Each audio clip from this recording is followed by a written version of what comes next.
Olá, pessoal, boa noite. Sejam todos muito bem-vindos. Bem-vindos à CTC.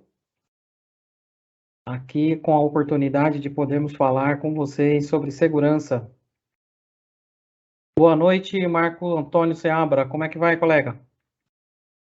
Oi, boa noite, Almir. Tudo bem? Tudo bem, cara, tudo bem. Muito bom ter você aqui conosco. Já temos o povo aqui reunido, a gente vai começar, tá bom? Então eu vou projetar aqui alguns slides que vai nos guiar, algumas imagens que vai nos guiar sobre um assunto que é de desenvolvimento seguro, que é de práticas de segurança da informação, que é um assunto muito importante, um assunto em voga, um assunto que está cada vez mais se especializando, né, de todas as formas, e está no centro aí da preocupação e da produção de software de todos os tipos e da prestação de serviços de consultoria, de tecnologia e afins. Por isso que a gente coloca aqui que isso é voltado para squad, para times ágeis, e para qualquer tipo de equipe que estiver produzindo alguma entrega relacionada à tecnologia, principalmente quem estiver gerando código, quem estiver gerando script, quem estiver entregando uma solução automatizada, quem estiver entregando uma solução personalizada, customizada, aplicativos móveis, sites, todos os tipos. Muito bem, eu vou compartilhar aqui a minha tela, vou guiar vocês aqui através desse assunto. Dá um joinha para mim aí, Marco, se a minha tela está aparecendo legal. Tá parecendo legal. Show de bola. Então, pessoal, é isso. Vamos falar de software seguro, vamos falar de segurança da informação e vamos falar como fazer isso em tempo ágil, né? Como fazer isso dentro de um ciclo saudável de produtividade, onde a gente consiga priorizar e destacar esses assuntos. Vamos lá.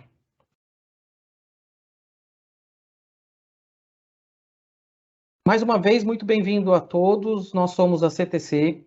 A CTC ela é especializada em soluções de tecnologia. Nós estamos no mercado há mais de 27 anos. Temos reconhecimento de mais de 100 clientes públicos e também privados. Mais de 2,5 milhões de atendimento por ano. A CTC é reconhecida, é uma das empresas reconhecidas no setor que mais crescem segundo a Exame Deloitte, né? E a gente constou aí, né, há mais de 20 anos, integrando o ranking das maiores empresas de TI no Brasil, pela área de informática. Então é isso. Nós somos um time muito diversificado, muito diverso, com especialistas em todas as áreas. E convido vocês a conhecer um pouco mais das nossas preocupações aqui sobre segurança e sobre como incluir isso na produtividade, como incluir isso nas entregas. Vocês que estão aí conectados com a gente, quem estiver chegando, coloca no chat aí de onde que vocês são de que cidade? Coloca aí para a gente saber de onde que vocês estão trabalhando. Acho muito legal a oportunidade de estar falando remoto, que com facilidade a gente vem aí conseguindo se conectar mesmo de longe, né? Então aí, ó, pessoal de Brasília, do Rio de Janeiro, Tiago de Brasília, boa noite, a Sâmia do Rio de Janeiro, Rodrigo de Petrópolis, pessoal aí tem a Vera de Santo André. Boa noite a todos vocês que estão aí se conectando, quem mais estiver chegando. Nós vamos aqui conversar e eu convido vocês a seguir os canais da CTC nas redes sociais. Sigam aí a ConnectCom, ainda com o nome em transição, né? No Facebook ainda é CTC ConnectCom. Nos outros já estamos com a nossa nova marca. Temos aí a CTC Tech. No Instagram, ctc.tech. No LinkedIn, company/CTC Tech. Sigam a gente vai compartilhar nesses canais o material que a gente usar aqui. Eu vou compartilhar com vocês o que é de conhecimento de domínio público e também um checklist de segurança no final. Depois de passar por todo o assunto, vai ser interessante se você tiver em mãos o checklist de segurança. Então siga a gente aí no Instagram e no LinkedIn, que são os dois canais que a gente vai compartilhar e você pode ter acesso a um checklist em Excel prontinho para você usar com o seu time. Olha que beleza. Meu nome é Almir Segatti, eu trabalho na CTC trabalho na área de digital, com assuntos relacionados a projetos, a soluções, a automação. Venho ajudando os nossos clientes a construir uma estratégia de transformação, uma estratégia de entrega e me juntando a eles, é claro, para poder fazer isso acontecer. E como convidado especial, hoje nós temos aqui o Marco Seabra, o nosso analista de segurança da informação. Ele é o cara que colaborou e esteve à frente aí da escrita do nosso documento de política de segurança da informação, então ele tem muito que nos ajudar e compartilhar com a gente a respeito desse assunto. Enquanto eu trabalho aqui hoje na área de digital e à frente aqui de assuntos relacionados à automação, a produtos e também a projetos, o Marco trabalha em um dos nossos clientes, Marco. Seja bem-vindo, Marco, mais uma vez. É um prazer estar aqui com você e vou abrir aqui para que você possa se apresentar. A palavra é sua. Boa noite a todos, eu sou o Marco Seabra, analista da parte de segurança faço parte, né, do grupo da parte de segurança da informação da CTC, né, e hoje, além de fazer parte do grupo da CTC, hoje estou também trabalhando alocado em um dos clientes da CTC, que é da parte governamental. E hoje eu estou ajudando, sendo como convidado, né, do Almir, para ajudar nessa parte e explicar, né, a parte da segurança da informação, também com foco na parte do desenvolvimento seguro, né, da parte de software, né, que é a parte principal da nossa apresentação hoje, né, Almir? Exatamente. Muito obrigado, Marco, pela sua presença. Você tem toda a razão. O foco de desenvolvimento não é à toa, porque não por ser a nossa especialidade apenas, mas porque as demandas de desenvolvimento são muito grandes, né? O pessoal, mesmo na área de negócio, já está desenvolvendo com low code, já desenvolve customizando e parametrizando aplicações que são entregues por empresas, por área de TI e outros parceiros. E para a gente é muito importante esse foco, mas a sua presença aqui para falar de informação segura, de segurança da informação, tem justamente o propósito de mostrar para a gente o quanto é importante que isso esteja na base, né? Antes de desenvolver software, a gente precisa desenvolver as pessoas, precisa desenvolver a segurança que a gente está envolvido, né? Então, é exatamente essa pergunta que a gente traz aqui hoje: como desenvolver software seguro em tempo ágil? Como fazer isso, né? Como não onerar o seu planejamento, como não onerar o que já existe e cumprindo com o mínimo aí de, de segurança. A gente vai trazer aqui muitas preocupações, viu? Quem tem alguma tendência a ter medo ou ansiedade aí, se segure. Eu vou trazer várias preocupações aqui, e essas preocupações fazem e devem fazer parte do dia a dia da gestão, do dia a dia dos especialistas, porque a gente precisa ter solução, ter resultado e ter resolução para essas preocupações. E a resposta para essa pergunta vem no final do webinar, né? A gente vai ter que fazer uma jornada para chegarmos juntos nessa resposta, né? Não tem mágica, vamos lá. Então, quem ficar com a gente até próximo aí das 19h50, mais ou menos, a gente vai conseguir chegar juntos nessa resposta, tá bom?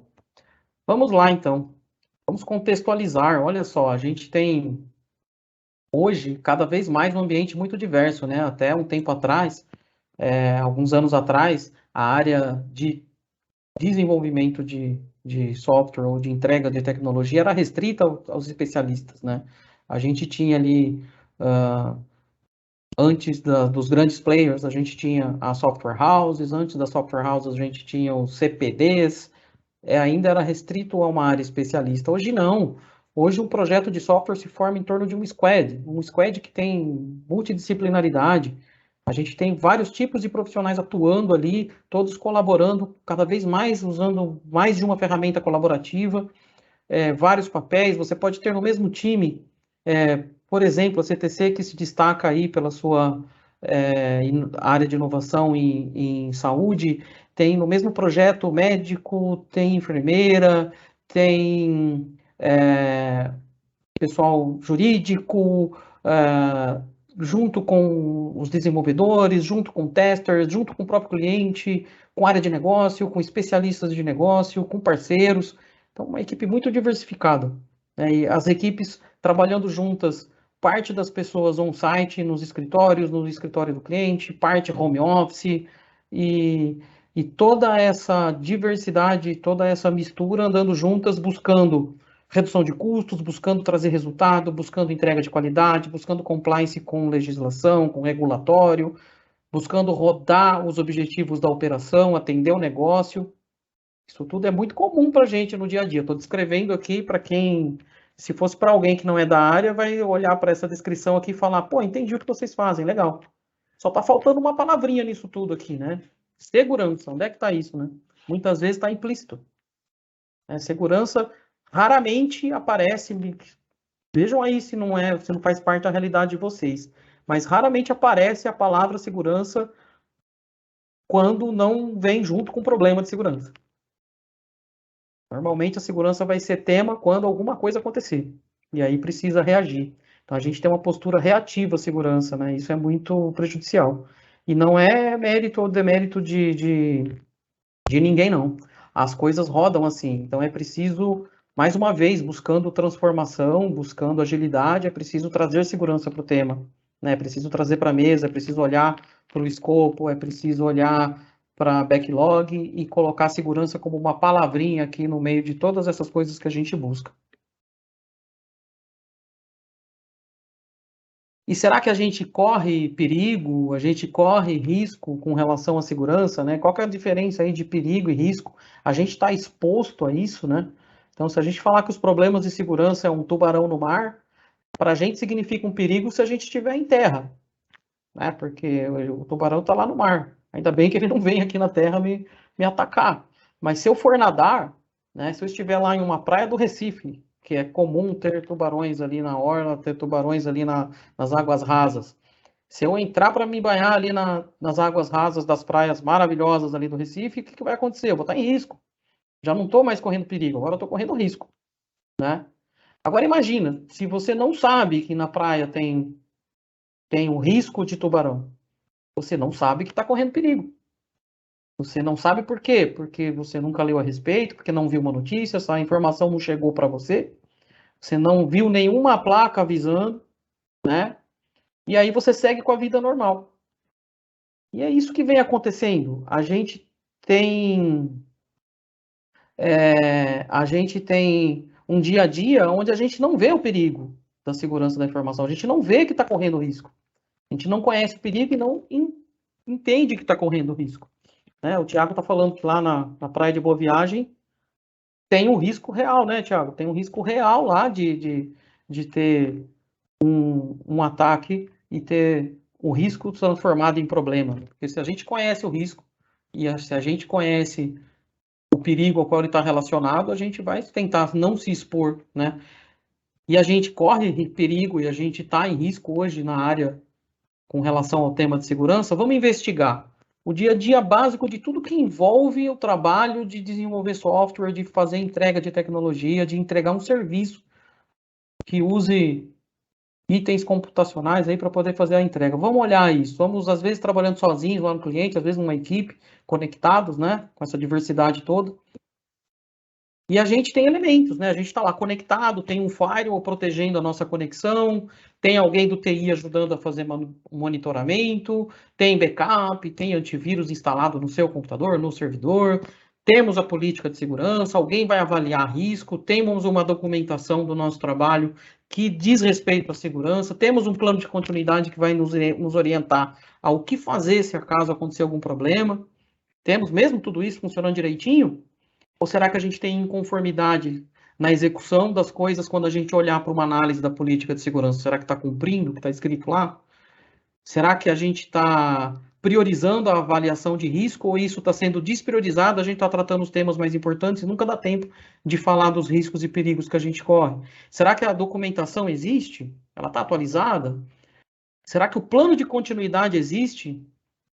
Eu costumo procurá-lo nos encontros que eu faço com as equipes e dificilmente ele está bem atualizado.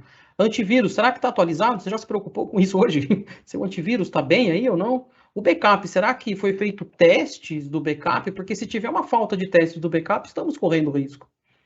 Né? Será que tem cobertura o monitoramento que está sendo executado? Será que tem uma padronização lá no firewall para evitar que um ataque surpresa aconteça? Então, em qualquer problema de segurança da informação, ou de um ataque hacker, ou um ataque malicioso, a falta de cobertura, a falta de avaliação, ou a falta de conformidade de qualquer um desses itens vai significar um perigo e vai nos colocar em risco. Para isso que as políticas de segurança existem. São textos que são até chatos de ler, confesso. É um texto maçante, dá um pouquinho de sono. Mas, gente, está escrito ali por algum motivo. Está escrito ali para nos dar cobertura a todos esses itens. E todos precisam ler as políticas de segurança da informação e entender cada um dos pontos. E principalmente a quem produz software, quem bota a mão no código, entrega código em algum momento do ciclo de desenvolvimento, seja entregando um código, escrevendo um código-fonte, testando um código-fonte, promovendo um código-fonte para produção, versionando, né? Pessoal de infra precisa ler as guidelines, que são as políticas de segurança da informação para codificação, para software seguro. E a gente vai falar das duas coisas aqui. E não é só você que está aí junto com a sua equipe que produz, não. São todos ali que estão envolvidos, todos da empresa, todos do cliente, todos os parceiros envolvidos, né? Então, eu convido vocês e convido aqui o Marco a nos ajudar a olhar um pouquinho mais para a política de segurança da informação, para a gente conhecer melhor os perigos que a gente vai correr e reduzir a nossa exposição. Então, vamos olhar de perto, vamos olhar um pouquinho mais de perto a política de SI, né? A política de segurança da informação. Eu trago aqui, né, o que é, né, dentro daquele documento que todo mundo já leu, que todo mundo ainda, ou para você que ainda vai ler, o que é a política de segurança da informação? Ela é composta aí, né, de princípios, diretrizes, processos e treinamento. Marco, diz aí pra gente o que é, nos ajude aí a entender o que tem nesse documento. Então, até a parte assim que você passou assim, foi bem coerente nessa parte de segurança da informação com o desenvolvimento de software, né? E que nem toda aquela que você mostrou pega muito bem hoje em dia essa parte do LGPD, que é a Lei de Proteção de Dados. Então, o que vamos mostrar aqui para vocês? Toda a parte de segurança da informação, o que está mostrando aqui, que nós elaboramos, principalmente assim, essa bandeira, que é mostrar a bandeira de todo o princípio da segurança da informação, que são os princípios, as diretrizes e os processos e os treinamentos. Aí a gente vai mostrando a parte dos slides e mostrando cada item o seu significado. Aí você passa o próximo para mim? Com certeza, vamos levantar essa bandeira, né, Marco? Isso, com certeza.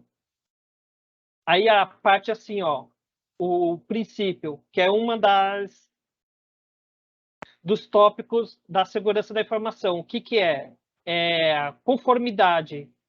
O que é a conformidade? Que pega o quê? Toda a parte da legislação, das leis, da conformidade para montar a parte da segurança da informação. Um dos exemplos é a ISO 27001, dependendo do cliente, você pode atuar também na parte do SOX, COBIT e assim por diante. O próximo item, disponibilidade, que são o quê? São os acessos dos usuários, que são as autorizações dos envolvidos e para quem você vai ser liberado os acessos em si. Conformidade, que significa o quê? Autorização, autenticação e a necessidade daquela informação para os usuários. E a guarda da informação, principalmente para o cliente. E a integridade, o que é? Significa a exatidão e a transparência da informação, que é o mais importante. Que significa o quê? Quando você tem aquela informação, o depositário ou o cliente, se ele vai necessitar daquela informação no dia seguinte, ou daqui a 1 ano, daqui a 10 anos, aquela informação vai estar íntegra, disponível da maneira correta. Então, Marco, só para eu entender, se a gente abrir o documento de segurança da informação e for ler a primeira parte dele, a gente vai entender quais são os princípios, que são esses que você nos explicou, certo? Isso, Que correto. o nosso trabalho, quando a gente lida com a informação das pessoas e dos clientes, a gente tem que buscar conformidade, disponibilidade, confidencialidade e integridade. Isso mesmo. Legal. E não é só isso, a gente vai para a próxima parte. As diretrizes. Isso, as diretrizes agora. Ética e sigilo, que é a parte o quê? Que significa a exposição das informações. Que é a parte, uma das partes mais principais que pega a parte da segurança da informação, né? Que é o mais importante, principalmente quando a gente trabalha, principalmente em desenvolvimento de software ou guarda de informação para o cliente em si.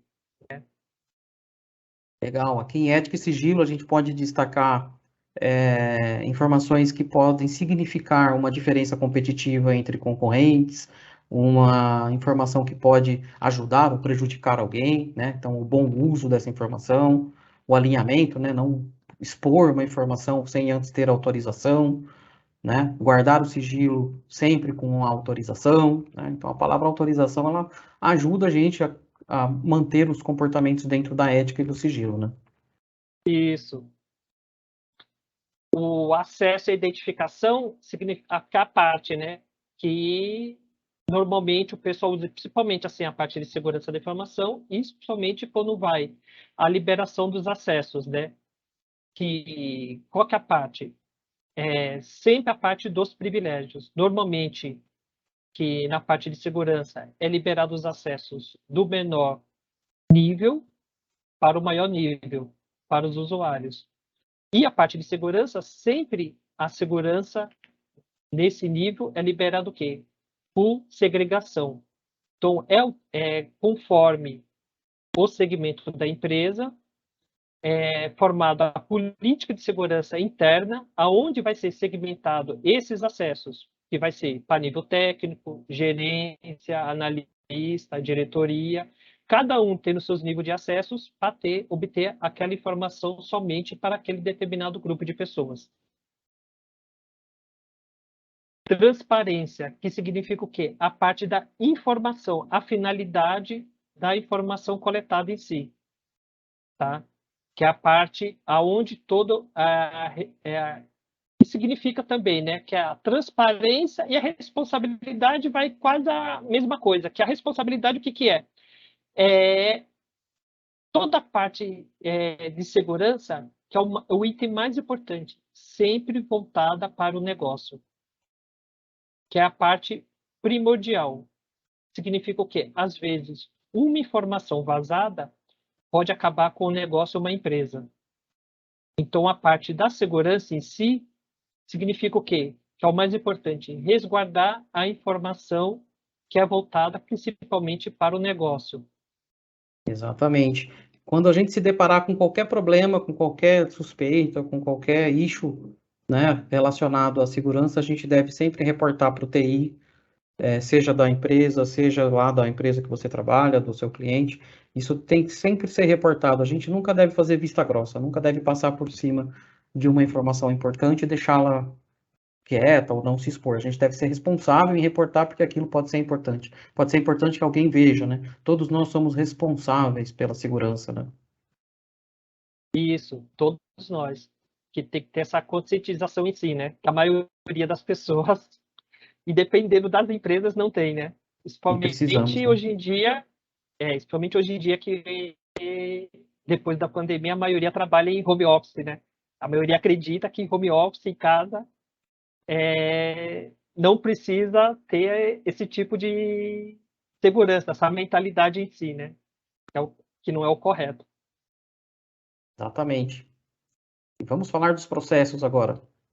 Isso, que significa um dos itens do processo, que significa a classificação da informação, que é uma das partes mais importantes também, né? Que essa classificação significa o quê? Você pega uma determinada informação, aonde você vai classificar ela, se é nível alto, baixo, médio, e também você classifica para quais usuários ou grupo de pessoas vai ter acesso àquela informação.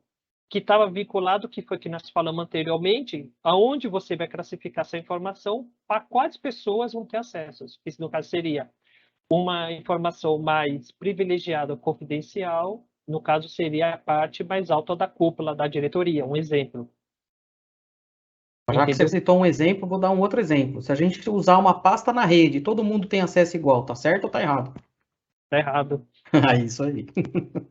Deveria estar segregando os acessos, né? E isso, deveria estar segregando os acessos. É por isso que precisa dessa classe. Normalmente, o correto seria o quê? Classificar as informações, né? Que significa o quê? Classificar quem deveria ter o acesso a essa pasta de rede, né? Para liberar somente para as pessoas corretas, né? A informação. Gestão de acessos, que são o quê? As revisões dos acessos, que isso precisa ser feito na maioria das empresas, né? Isso, e principalmente auditorias. Eu acho que nós vamos falar um pouquinho mais para frente, né? Mas o que precisa fazer o quê? Sempre rever os acessos daquela informação, ou os acessos dos usuários em si, né? Precisa verificar quais são os tipos de acessos que aquelas pessoas foram liberadas e se aqueles acessos são os corretos.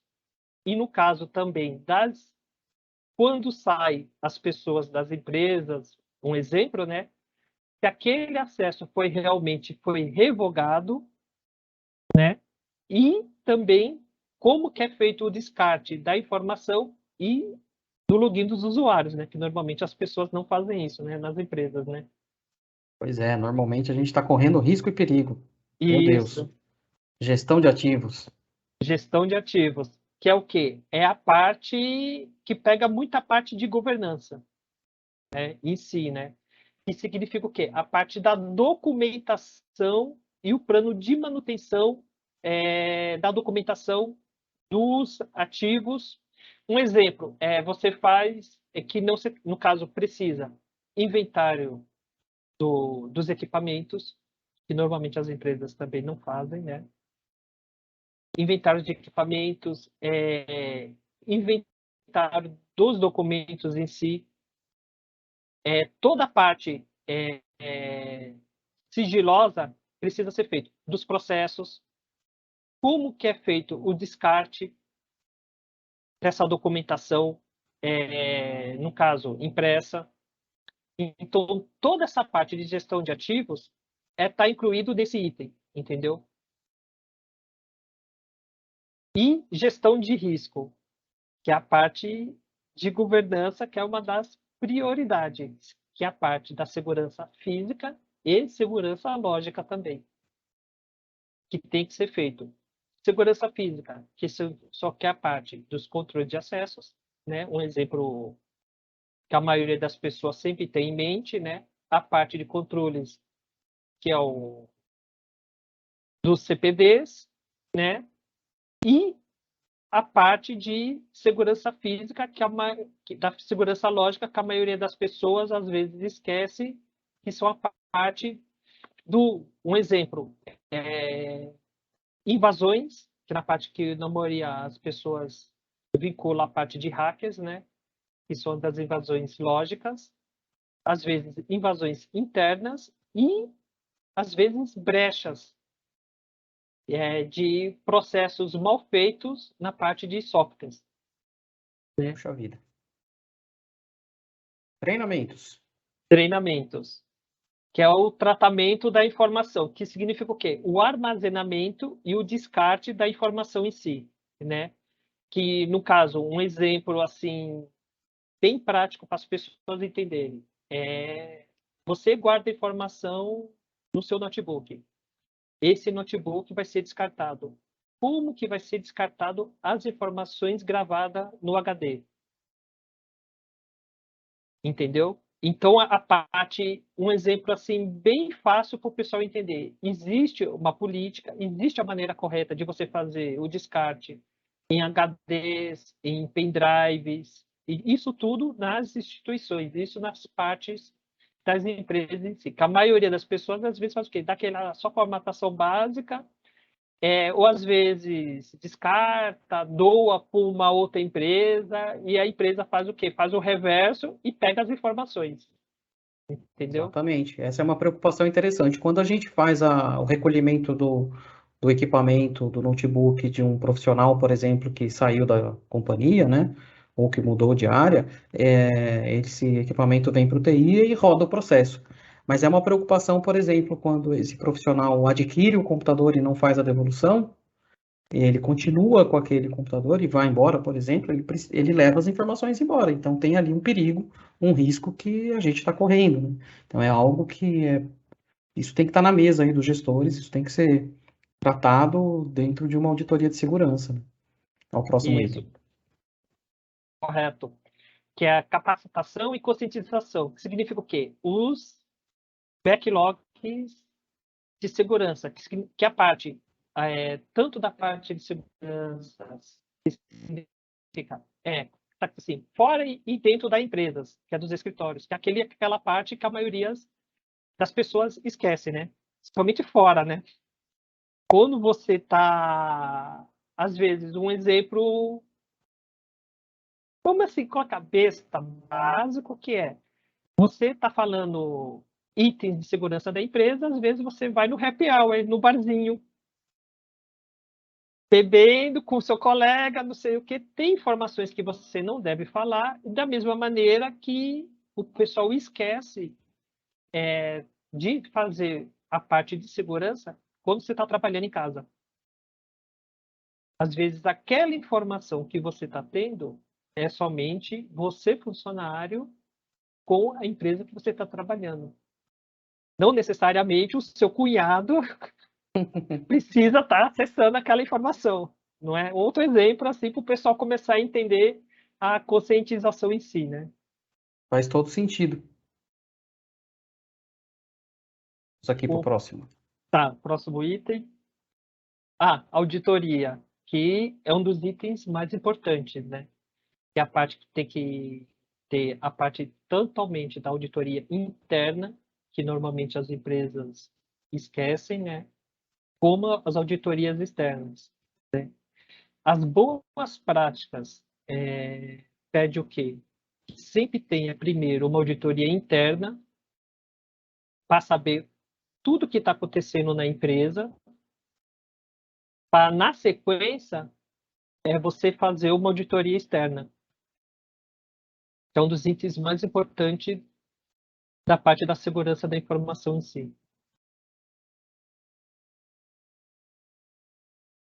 Os materiais, que são a parte também mais importante, que significa o quê? Que a parte de treinamento, que tem que fazer o quê? Uma conscientização para todos os funcionários da empresa em si. Que no caso, assim, desde a parte quando o funcionário entra na empresa e todos que já estão trabalhando. Então, treinamentos, comunicado, publicações, vídeos, né? O pessoal, todo mundo tem uma conscientização de sempre, no seu dia a dia, o quanto é importante a parte da segurança da informação, que a maioria das pessoas esquece. Um exemplo, assim, bem básico, o pessoal trabalha naquelas mesas e deixa aquelas montão de papelada, um montão de coisa exposta, que uma das práticas é aqueles negócios da mesa limpa. Exatamente. E hoje é muito comum gerar vídeo de treinamento, vídeo Isso. de transferência de conhecimento, gravar as reuniões, né? Quem vai ter acesso ao vídeo? Esse vídeo pode ser feito download, vai ser compartilhado fora do domínio da empresa. É muito bom lembrar que a empresa tem um domínio e os sistemas em cloud, em nuvem, por exemplo, o Office 365, ele está debaixo do domínio, então está dentro da política de segurança da informação, mas fora disso não tem abrangência, não tem controle. Então, se compartilhar para fora, num grupo de WhatsApp ou em qualquer outro lugar, está correndo risco, né? Está correndo perigo. E a maioria das vezes das pessoas esquecem, né, que às vezes, um treinamento que você faz interno não pode ser, às vezes, disponibilizado, às vezes, no YouTube, um exemplo, né? Exatamente, exatamente. Aí você tem um caso para contar para a gente aí. Isso. É que, no caso, o que vai incluir a parte da segurança da informação em si, com o tema mais importante que nós estamos falando, que é na parte da segurança de software, né? Então, eu estava trabalhando numa empresa, numa instituição financeira, que eu não vou falar o nome, por parte de segurança em si, né? Aonde aconteceu o quê? Existia um projeto nessa parte, porque essa instituição financeira não tinha uma área de desenvolvimento de software, e acontece o quê? Contratou um parceiro para esse projeto, que é na parte de desenvolvimento de software, onde foi construído um aplicativo que, na época, era para atender aos grandes clientes, VIPs. Teve a parte de desenvolvimento, homologação, para antes entrar na parte da aplicação. Quem cobrava toda a parte da gestão de mudança em si. Foi descoberto o quê? Que na parte, quando foi feito o software, quando foi para a parte da homologação, eu que está fazendo a parte na parte da segurança da informação, a gente verificou que existia uma vulnerabilidade que esse software pegava as informações e guardava algumas informações privilegiadas que hoje em dia, que é a lei da LGPD, de alguns clientes. Então, isso é um erro. Isso foi verificado e foi corrigido antes de entrar em produção. Então, estou mostrando que esse exemplo, que o quanto é importante a parte de desenvolvimento de softwares seguros sendo aplicado na parte de segurança da informação. Exatamente, de descobrir isso num momento importante ali de homologação, se passa por essa fase, vai para a produção, né? Não ia ter como segurar isso. Isso, não teria como. Ainda bem que essa instituição financeira já seguia todas as regras de segurança da informação. E foi esse software em si foi testado de todas as maneiras já na parte de homologação. Exatamente, a gente está falando aí de uma área de negócio que é finanças, a gente está falando de dinheiro, das pessoas, informações das pessoas, então é bastante relevante. Marco, muito obrigado, né? Muito obrigado pela sua colaboração aí, por ter compartilhado com a gente a importância de olhar para a segurança da informação. Eu tenho certeza que todos têm uma política de segurança da informação e precisa ler ela, precisa saber do que ela é composta dessa forma, né? Qual é cada parte que está ali, a importância de cada parte e como seguir. Hoje a gente fala em transformação digital, todas as empresas estão buscando ou já estão aprimorando sua transformação digital, estamos com os processos cada vez mais digitalizados, e a LGPD impacta no centro da transformação digital, porque ela impacta no uso e no trâmite e no trânsito das informações de dados pessoais, né? Então, a gente vai falar de transformação digital, vai ter que lembrar que a LGPD exige capacitação, exige que todo mundo aprenda qual é o programa de privacidade que eu tenho que incluir durante o meu processo de desenvolvimento? Qual é o inventário de tratamento de dados? Né? A gente está transitando dados por e-mail, estamos colocando planilha com dados pessoais de cliente, das pessoas na troca de e-mails. Será que dentro dos termos de uso em política isso é permitido? Claro que não. Tem uma forma para fazer isso, né? Dessa forma, a gente implica e está correndo mais riscos ainda de segurança e de privacidade. É preciso de um relatório de impacto à proteção de dados para olhar para isso. É preciso adequação de vários contratos. É preciso de resposta aos incidentes quando eles acontecem e de olhar para a publicação governamental que atualiza a LGPD para manter as exigências em concordância, em conformidade, né? Então, a LGPD está ali no centro desse assunto. Mais uma vez, obrigado, Marco. Vamos aqui em frente. Vamos olhar de perto agora a guideline para desenvolvimento de software seguro. Por quê?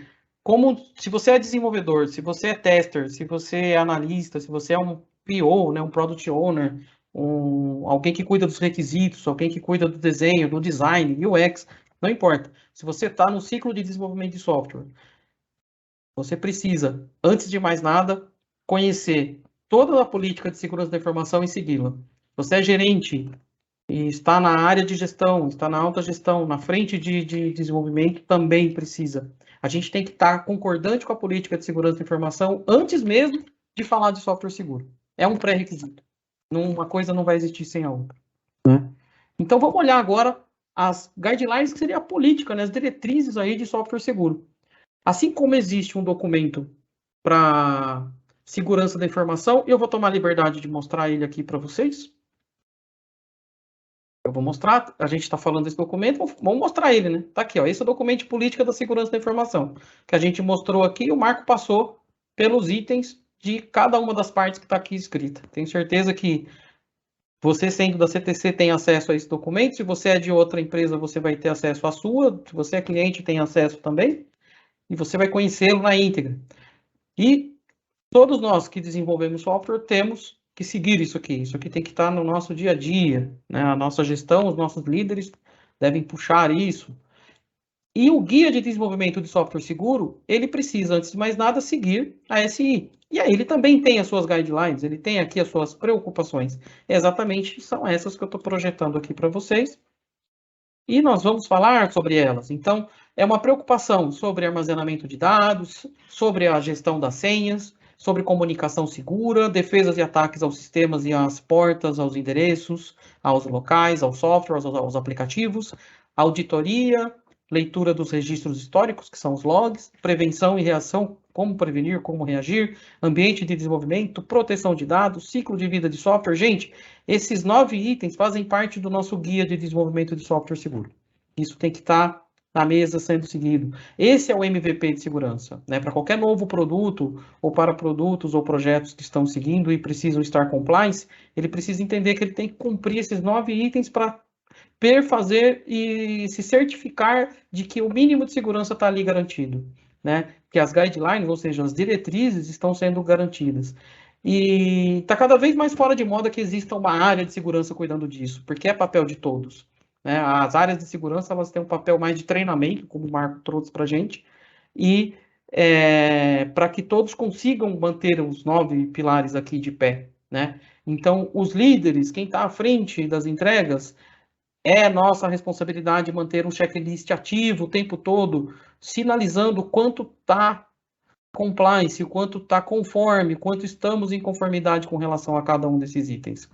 A gente vai ter mais à frente, numa data breve, um papo mais aprofundado sobre cada um desses itens aqui. A gente não tem aqui dentro do tempo de hoje como entrar em cada um deles, mas eu vou entrar como exemplo, porque essas guidelines, né, elas estão embasadas em um negócio chamado OWASP. A gente fala muito em OWASP, nós desenvolvedores falamos muito em OWASP.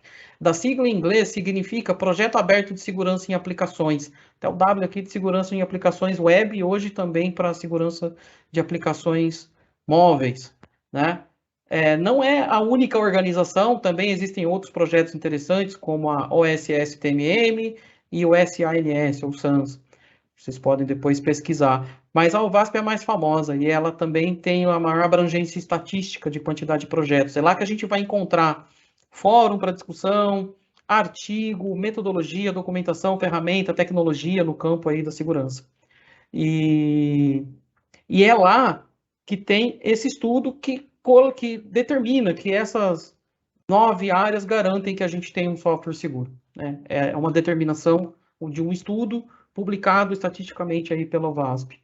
E a OWASP traz para a gente, desde muito tempo já, quais são as vulnerabilidades mais famosas, as vulnerabilidades mais importantes. As vulnerabilidades a gente entende como os perigos. Perigos que se transformam em riscos e, se não forem tratados, geram problemas. Em 2017, aqui, ó, de A1 até A10, os 10 itens mais perigosos do ponto de vista da análise estatística de mais de 1.000 projetos publicados pela OWASP. Então, O maior perigo em 2017 era o injection. Injection significa injeção de código. É incluir um código-fonte onde não deveria ter um código-fonte, e isso pode modificar o comportamento do software durante a execução, o famoso runtime, né? E teve uma mudança nos últimos 4, 5 anos, as prioridades mudaram. O injection caiu para terceiro lugar no estudo em 2021. E o item mais importante passou a ser um item que estava em quinto lugar, que é a quebra do controle de acesso. E por que teve essa mudança? Olha, pode ver, ó, todos os itens mudaram de posição. Ó, o azul aqui, o Broken Authentication, foi para sétimo, né? Teve essa troca de posições. Essa troca de posições ela foi identificada a partir dos problemas de segurança reportados pelas empresas que foram pesquisadas pelo VASP, né? Então, se existe uma prioridade que a gente deveria atacar hoje para prevenir os softwares e torná-los mais seguros, seria de 1 a 10 aqui na lista mais atualizada. Então, tornar o nosso software mais resistente no seu controle de acesso, melhorar e eliminar falhas de criptografia, não permitir injeção de código, e surgiram itens novos, ó, design, né? No design da aplicação, na arquitetura da solução, prever a segurança. Segurança como um item previsto, mesmo se ele não foi pedido pelo cliente, né? Ninguém compra um produto pensando que ele vai ser inseguro. É uma responsabilidade de quem constrói, de quem fabrica, mesmo se o cliente não pedir. Então, isso surgiu aqui, esse item nem estava nas versões anteriores. Então, tem do lado aqui um peso. Então, o item mais importante de 10 itens, olhando para o top 10, ele tem o maior peso. Então, ele é peso 10. Então, aqui vai ajudar a gente a criar uma priorização lá na frente. Porque não dá para fazer tudo, mas você pode priorizar. Então, essa é a visão de vulnerabilidade da UVASP, que vai nos ajudar a fazer uma priorização na linha do tempo. Muito bem. Aqui, trazendo essa lista dos 10 mais importantes, a gente tem de 1 a 10 aqui, ó, configuração incorreta de segurança. Agora eu vou trazer em português para, exceto os itens mais técnicos, eu vou trazer em português para facilitar o nosso entendimento. Como não vai dar tempo de entrar em todos, eu vou entrar em alguns aqui para dar um exemplo para vocês do que a gente está falando. Porque assim como o guia de segurança da informação, ele, uma vez lido, é preciso que a gente pense e reflita em o que fazer, quais são os comportamentos, esses que o Marcos trouxe para a gente, onde cada uma das partes tem a sua criticidade ali, todas são muito importantes. A mesma coisa para desenvolver o software seguro, o guia de desenvolvimento de software seguro também tem esse efeito maçante. A gente lê, a gente olha os perigos, olha os riscos, mas o que exatamente a gente tem que fazer? Não é tão tácito quanto se defender de um ataque de tubarão lá na praia, né? Então a gente tem que entrar um pouco mais no exemplo, né? Então vamos lá. À frente aqui, olha só. A gente vai olhar todas essas vulnerabilidades. Vamos olhar na ordem agora de sua importância e vamos olhar para a primeira. Então, a configuração incorreta de segurança. O que significa isso? Né? Uma configuração que expõe informações de servidor, de sistema operacional. Por exemplo, o index-of, que é a página que vai abrir uma aplicação caso ela seja chamada pelo seu nome lá no domínio. Um pouco mais técnico eu estou sendo aqui, mas eu vou mostrar para vocês a vida como ela é aqui na prática, né? Esse tipo de exposição pode trazer como impacto um conhecimento de aplicação a quem não deveria, uma possibilidade de efetuar um ataque direcionado a uma aplicação, uma exposição de informação sensível. E gente, não precisa ser um super hacker, não precisa ser um super especialista, né? Vou mostrar aqui que essas informações são facilmente acessadas. Tem esse comando aqui, por exemplo, no Windows, e a gente pode ir lá no Windows e colocar esse comando e explorar um determinado site. Eu vou fazer uma exploração aqui de um site. Se eu pegar um site brasileiro de qualquer um dos seus clientes, significaria uma análise. Então, eu vou colocar de um cliente que não está mais no Brasil. O Walmart saiu do Brasil, então eu vou fazer uma análise do site do Walmart. E olha, com comando simples eu consigo saber qual é o tipo de servidor que ele está rodando. Se tivesse alguma coisa aberta, eu veria. Parece que eles estão cumprindo o papel deles aqui de segurança básica, de não expor as configurações e parece que ela está correta. Porque se tivesse incorreta, eu veria coisas como uma chave cookie que eu não precisava e eu posso usar isso para algum fim malicioso.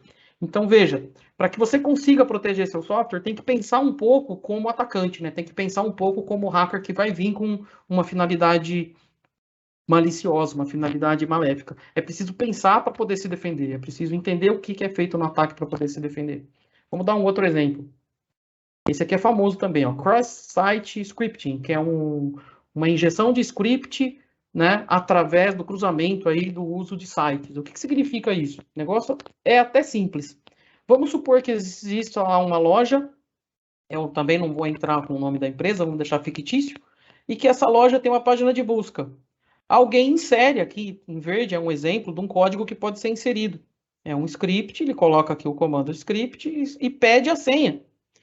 E o que vai acontecer? Isso não foi programado pelo produto original e vai aparecer para o usuário digitar a senha. E essa senha pode ser capturada pelo malicioso ali que está buscando descobrir a senha do usuário. O usuário não sabe que isso aqui não é do site, foi injetado lá, né? Foi feito um script através do cruzamento do site. E isso é uma técnica de phishing, né, de pescaria. Ele está tentando pescar a senha de alguém ali para usar para alguma coisa errada, né? E ele pode conseguir roubar uma credencial, pode dar um print screen da tela se não foi autorizado, pode fazer um famoso paste jacking, que é controlar a área de transferência. Sabe quando você faz copy-paste, fica algo parado lá? Você já fez copy-paste, já está fazendo outra coisa. Mas a última coisa que você copiou e colou, num documento que você já guardou e acha que está seguro, no Windows, tá lá, ó, tá lá paradinho na área de transferência, e é possível criar um script que vai lá e pega essa informação na área de transferência, você não estava nem sabendo. Então é uma boa prática, por exemplo, limpar a área de transferência. O Windows podia fazer isso sozinho, né? Ainda não faz, a gente poderia programar um script que limpa, né? Olha lá, você tem que entrar em iniciar, em configurações, procurar o sistema, área de transferência e clicar no botão limpar dados da área de transferência. Aí sim, agora ninguém consegue pegar. Então, se tem algum documento importante que você copiou e colou uma imagem e ficou na área de transferência, você vai lá e apaga, senão alguém pode pegar, você não está nem sabendo.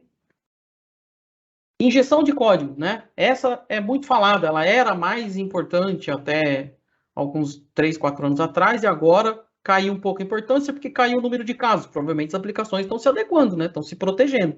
Mas ela ainda ocorre, né? Está em terceiro lugar. O que é a famosa injeção de código? Vamos supor uma tela de login. Todo sistema, todo aplicativo tem um momento que você tem que se logar. Isso é muito comum.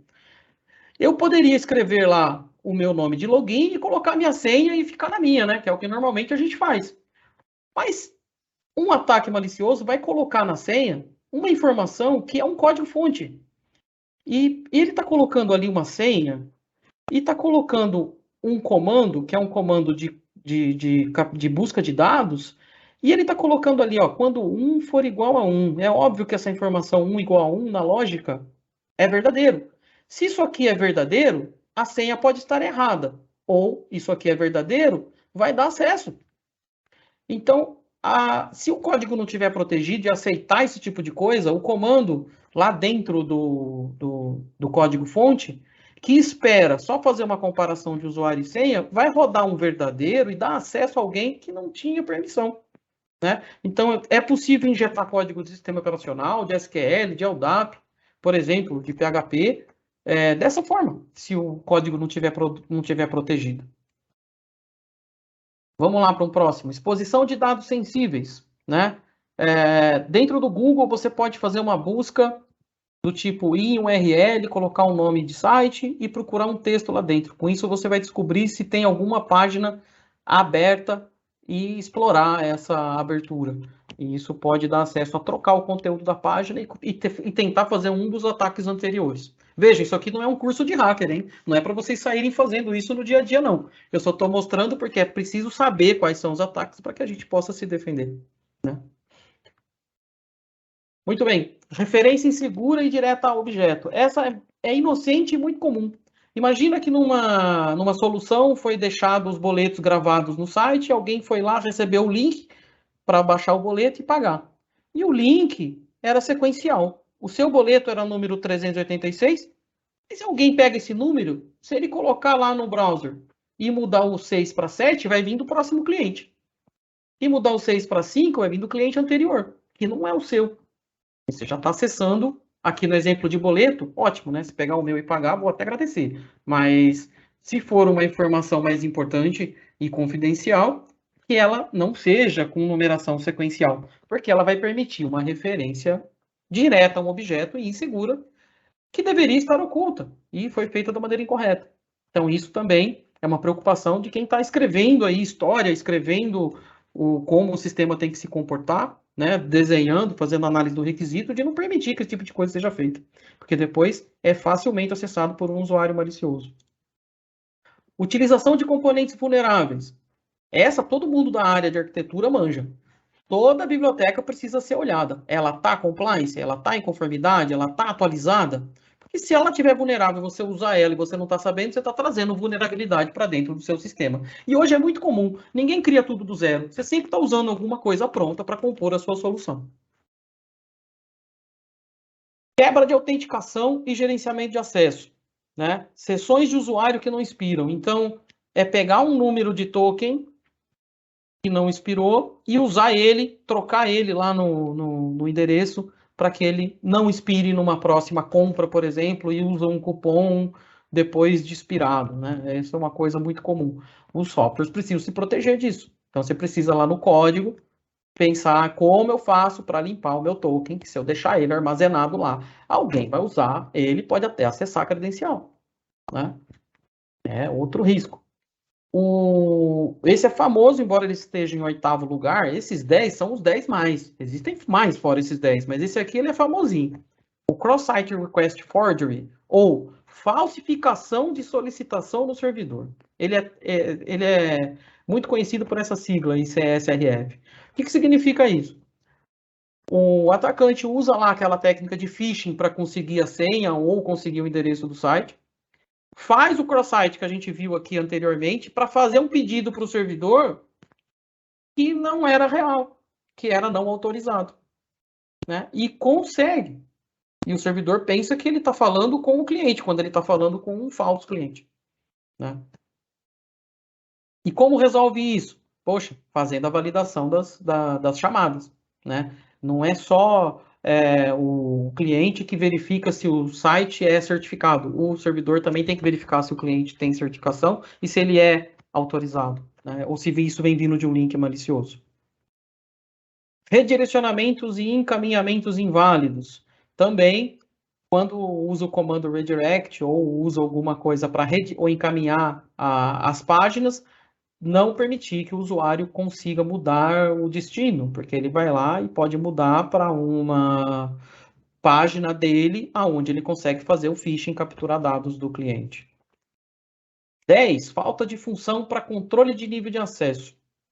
Esse aqui é interessante, porque é aquele exemplo que a gente falou, né? Olha, criar uma pasta, colocar todos os documentos lá, né? Tá em risco constante. E a gente não é só na hora de criar uma pasta, poderia ser qualquer informação que o seu site, que o seu sistema, que a sua aplicação está fornecendo. Se a gente tem ali um procedimento, aqui como exemplo, um procedimento interno, uma figura, uma imagem, que pode ser modificada ou pode ser acessada mesmo depois do sistema já ter deslogado, já ter saído dele. Né? É dar acesso a informações com o sistema não logado. Né? Esse tipo de padronização, de falta de padronização, pode levar a um ataque. Gente, vão existir vários ataques, então vão existir vários tipos de perigo, vários tipos de risco. Qual a gente vai tratar primeiro? É nessa lista de 1 a 10? Dá para tirar o desempate. Então a gente precisa pegar lá de tudo que o seu sistema faz, tem que fazer uma avaliação. De tudo que sua aplicação tem que fazer uma avaliação. Todos os processos que a gente está rodando no dia a dia, tem que fazer uma avaliação. E colocar isso numa planilha, colocar isso no seu backlog de segurança. E vamos ver agora qual que é o mais importante. Tem essa fórmula aqui, ó, a fórmula da exposição de risco. Então agora a gente começa a responder a pergunta, como fazer em tempo ágil. Você não vai poder fazer tudo, você vai começar a fazer pelo mais importante, o que estiver sofrendo maior exposição ao risco, na avaliação, na sua avaliação, o que tiver maior importância do ponto de vista de probabilidade de acontecer, e a vulnerabilidade, aquele que na visão da gestão, né, é o mais importante porque impacta mais no negócio, né? Ou o próprio risco, que é uma maior ameaça. Cada uma desses itens aqui é um número de 1 a 10. Então, se a gente multiplicar 10 por 10 por 10, a gente vai chegar em 1000. Então, a gente vai chegar em um número na escala de 0 a 1000. Um exemplo, uma invasão no banco de dados pode adulterar dados cadastrais de parte dos nossos consumidores do sistema que a gente entrega, do sistema que a gente trabalha. Isto é um risco do tipo 7, porque ele é uma ameaça grande, tem ameaças maiores, se eu comparar com as outras, ele é do tipo 7. Na avaliação de probabilidade, é pouco provável que ele aconteça, mas o risco não é 0, né, é 3. E a vulnerabilidade é 10, porque ele traz um impacto na gestão muito, muito forte. Tem uma importância para o negócio de proteger os dados dos consumidores, tanto pela LGPD quanto para o próprio negócio, que é 10. Então, multiplicando 7 por 3 por 10, a gente vai ter 210 na escala de 1000. Então, é isso. Se você tem vários itens de segurança, você vai poder comparar um com o outro e descobrir qual é o mais importante para você jogar no backlog da sua sprint, no próximo sprint. Né? Colocar os mais importantes primeiro. Olha só, resumindo, como você vai desenvolver o software seguro em tempo ágil? Primeira coisa, priorizando as issues pela exposição, pelos mais importantes. E aí descobrir se isso está funcionando. É mais ou menos o caminho contrário de ter desenvolvido o software. Naturalmente a gente pensa, vamos primeiro analisar, vamos primeiro fazer a análise dos requisitos e lá na frente ele vai estar seguro. É o contrário. A gente prioriza os itens para eles serem produzidos, para eles serem feitos, mas a gente começa pensando na segurança, pensando no teste. A gente vai fazer um teste em produção, ou de intrusão, se ele ainda não está em produção. Né? A gente vai fazer um teste para saber se ele está seguro ou não. Um teste olhando esses top 10 itens e os outros também. Existem empresas especializadas para fazer esse teste, elas chamam de penetration test, vai fazer um teste de invasão. Pode pagar por isso, pode até desenvolver internamente um processo para fazer isso. Ou então você vai pedir ajuda para a galera, né? Que é o internal crowd testing. Vamos lá, pessoal, me ajudem a testar. Quanto mais gente testando, mais issues podem aparecer. Pode até automatizar os testes. Seus testes podem ser automáticos e isso pode ser uma vantagem no tempo, né? Uma vez coletado, você vai processar isso. Vamos fazer teste integrado, olhar o QA e abrir um bug unificado de segurança. Para cada assunto de segurança, vai ter o bug de segurança, mas eu não vou ter 300 bugs de segurança. Eu vou ter um bug de segurança com todos os itens que eu tenho que resolver para aquela vulnerabilidade. Com isso, eu vou dar foco e vou esgotar aquele problema. E vamos organizar. O código pode ter mais pontos vulneráveis. Então, é preciso criar uma tag estruturada no seu código-fonte. A gente já tem isso para débito técnico. Precisam criar o débito de segurança. Nem todo débito técnico é um débito de segurança, mas a gente precisa olhar todos os débitos de segurança. Para quê? Para pagar, para esgotar primeiro os débitos de segurança e depois os técnicos. Se você fizer isso, você vai estar fazendo no tempo mais ágil do que só esperar a vez de fazer os débitos técnicos, tenho certeza. Code Review, vai revisar código, vai fazer teste cruzado, incluir teste de compliance, porque se alguém vai coletar depois no teste de uso, você já descobre antes. Melhor se prevenir, né? E também na hora de fazer, na hora de botar a mão na massa e implementar o código de acordo com o que foi priorizado, fazer uma pesquisa de compliance das bibliotecas. E aqui é o recado para os devs, para os desenvolvedores, de usar sempre as bibliotecas e manter elas atualizadas com algum item depreciado, deprecate apareceu lá, tirar da frente, colocar aquilo urgente numa lista de refactor para não entrar em produção. Então é isso, gente. Se essa roda aqui estiver girando no mesmo ritmo do sprint, seu sprint de desenvolvimento tem uma semana? Tem duas? É Kanban? Não tem problema. Você tem um time box hoje para entregar. Ele tem que estar com o mesmo ritmo. Então, assim como a gente faz refinamento evolutivo para desenvolver o software, a gente faz a análise de segurança ao contrário, né? De produção ou de itens prontos primeiro para trás, para esgotar os problemas que a gente tem. Se o seu design já é seguro e você tem essa prática, seu software está cada vez mais seguro em tempo ágil. E não mais esperando, por exemplo, a próxima versão para ficar seguro. Não, ele não deve ficar todo esse tempo correndo risco, correndo perigo.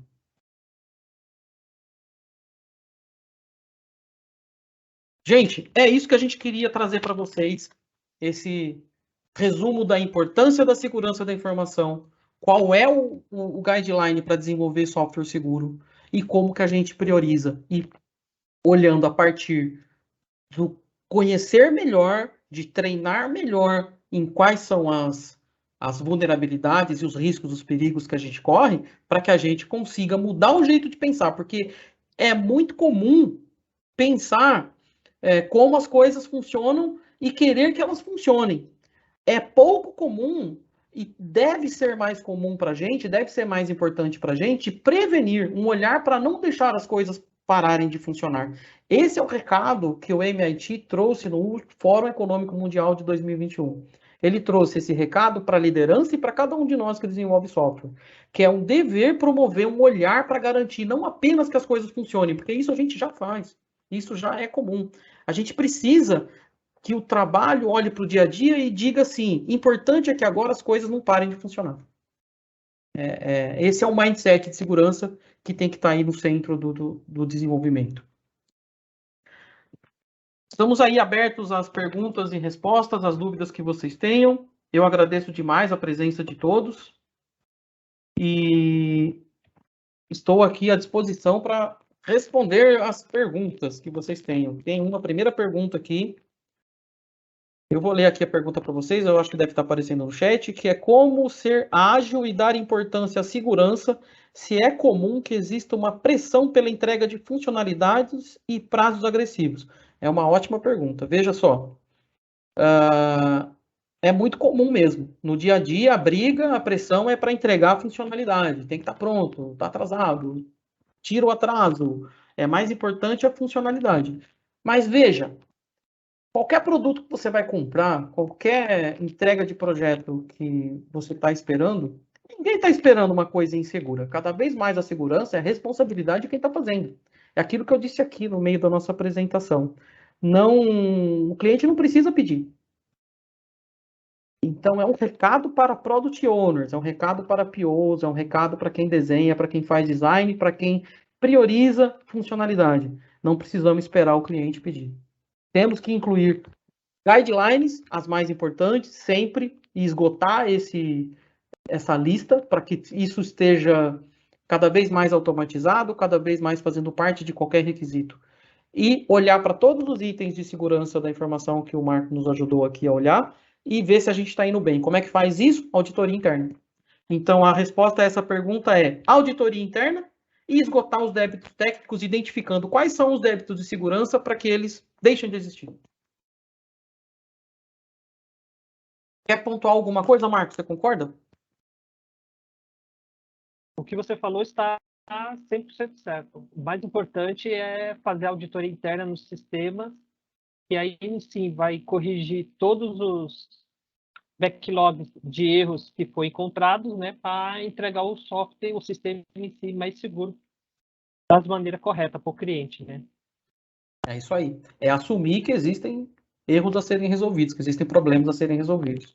É sair da ilusão de que tá bom, de que atendeu ao requisito e tá bom, né? Tem que atender até ao requisito de segurança, que normalmente não é explicitado, né, tão claramente solicitado, mas é exigido, né? Porque uma falha depois vai colocar em risco todo um trabalho bem feito que, que o time entregou, né, resolveu. Gente, tem aqui algumas fontes, a gente vai compartilhar com vocês. Eu vou colocar no link aqui para vocês o guia da Alvasp, para que vocês possam ler. Ele é gratuito, né? Vou colocar aqui para vocês. Vou projetar aqui, mas eu vou permitir que vocês façam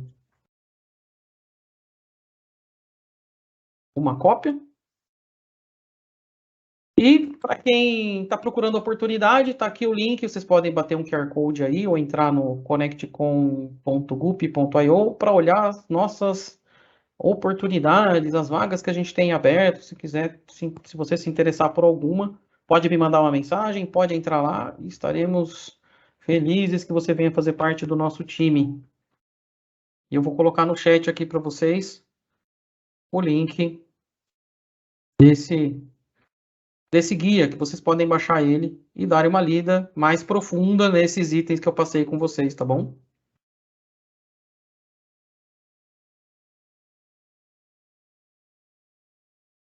Lá, hein? Quem sabe faz ao vivo. Vou aqui para entregar para vocês o link para que vocês possam estudar ainda hoje e não correr mais riscos de segurança, pelo amor de Deus.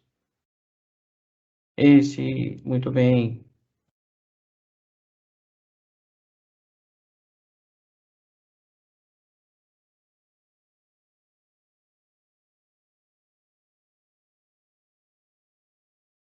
Quem está aí no chat vai poder ver o link, hein? Tá aí, ó. Saiu em caixa alta para que vocês não percam o link. E possam abrir, dar uma lida nesse guia. É um nome, é um termo que deve ser conhecido por todo mundo, né? Eu ainda me deparo com situações onde alguns desses itens têm muita importância em um projeto ou outro. Então, fica aí como objeto de estudo para vocês. E sigam a CTC no Instagram e no LinkedIn, que a gente vai compartilhar com vocês o checklist de segurança. E para quem lá no canal pedir para a gente envia o material que a gente apresentou também. Pede lá, deixa lá um recadinho, pode mandar um direct, ou ir na publicação do evento e comentar, a gente manda para você o material, tá bom? Gente, muito obrigado. Eu agradeço muito aí ao meu amigo Marco Antônio Seabra. Obrigado, Marco. Muito sucesso lá no seu projeto, no seu cliente. Foi um prazer ter você aqui comigo e obrigado por compartilhar com a gente os itens muito importantes de SI. Eu que agradeço o convite e espero ter ajudado todo esse pessoal que está nos assistindo, né? E só tenho a agradecer mesmo.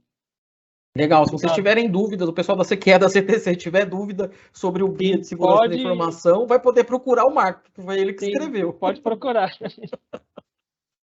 Beleza, gente. Muito obrigado à nossa equipe, pessoal do marketing, Cristina, Ana, Roger, que estão aí sustentando toda a apresentação. Muito obrigado a vocês. Obrigado a cada um da CTC aqui presente, aos convidados, ao pessoal que está aí trabalhando com a gente, pessoal do cliente que está conectado. Gente, obrigado a todos.